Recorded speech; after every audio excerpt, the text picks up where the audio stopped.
The forces of hell and the demonic monstrosities they're comprised of are, have been, and always will be the heart and soul of Doom. So it's no surprise that in the lead up to the looming launch of Doom Eternal, we've been thinking quite a bit about all of the demons and monsters we've come up against in the series over the years, some of whom we'll be talking about in the coming days and weeks.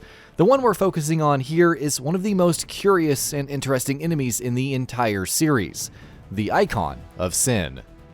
The Icon of Sin's origins are interesting for more than just the lore.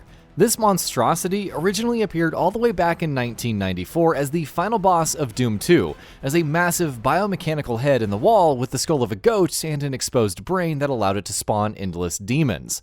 Oh, also it had John Romero's head inside of it.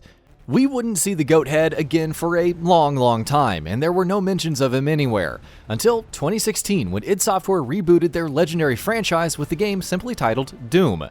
In the 11th mission of the game, titled The Crucible, while the Doomslayer is making his way through the necropolis, he comes across an oddly familiar sight. That sight, of course, is the massive skull of a goat embedded right into a rock face, bound by chains and overseeing the entrance to the place that leads the Doomslayer to the Crucible. The goat's skull has a giant hole in the center of its forehead, a neat little nod to the exposed brain it had in Doom 2, while it also has a massive body jutting out of the other end of the rock face, which stretches on for miles and miles. This is also the first time we see its body.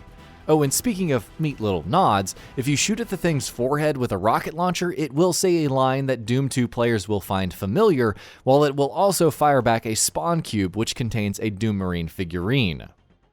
Tablets and data logs found in Doom also give some lore and background information on the monstrosity that we did not have access to before. Called the Icon of Sin, it is referred to by the forces of hell as a weapon of mass destruction, which the forces of hell plan on using other worlds once they've brought their defenses to their knees. But there's more interesting lore about the Icon of Sin to dive into as well, for which we'll have to look briefly at the realm of Argent D'Nur. The realm was a long time ago locked in a furious battle against the forces of hell, and an order of holy knights called the Knight Sentinels were the greatest defenses of the city of Argent against hell and its demons. One of the Knight Sentinels' commanders was a knight named Valen, who would go on to become known as the Betrayer. In a bid to resurrect his dead son, who had also perished in the battle against the demon of hell, he would strike a deal with his enemies, which would see them bringing his dead son back, and which would also lead to the fall of the entire realm of Argent D'Nur to the forces of hell. However, as you may have guessed, the resurrection of his son doesn't exactly happen how he would have hoped.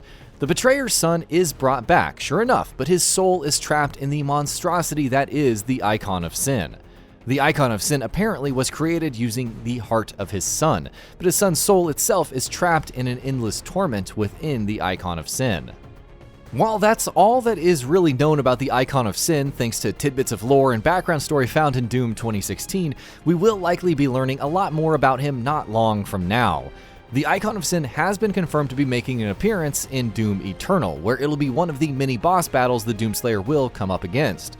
Also confirmed is the fact that the Betrayer himself will also be making an appearance. Doom has hardly ever been about the story, and most people that play these games play them for the brutal shooting, the adrenaline-fueled action, and the gory kills. That will, of course, be the case with Doom Eternal as well. But as Doom 2016 showed us, this series also has a tendency to drop some really strong and interesting lore on players every now and then. A greater focus on lore and expanding the Doom universe is something that id Software have pledged themselves to do with Doom Eternal, and with the Betrayer and the Icon of Sin both appearing in the game, it's more than likely that we'll be learning a lot more about both of them very soon. The Icon of Sin's appearance is also going to be an interesting one from a gameplay standpoint. Appearing as he is as one of the boss fights in the game, id Software will have the opportunity to craft a boss fight that can not only act as a nostalgic callback to the older days of the series, this would be a goldmine of references and Easter eggs to the final boss of Doom 2 after all, but also one that at the same time acts as an intense, large-scale fight that fans of the series will remember for a long time. And that about does it for this video. If you enjoyed what you watched and want to see more from Gaming Bolt, you can always hit that subscribe button and turn on the bell icon next to it. That way you will never miss any of our videos.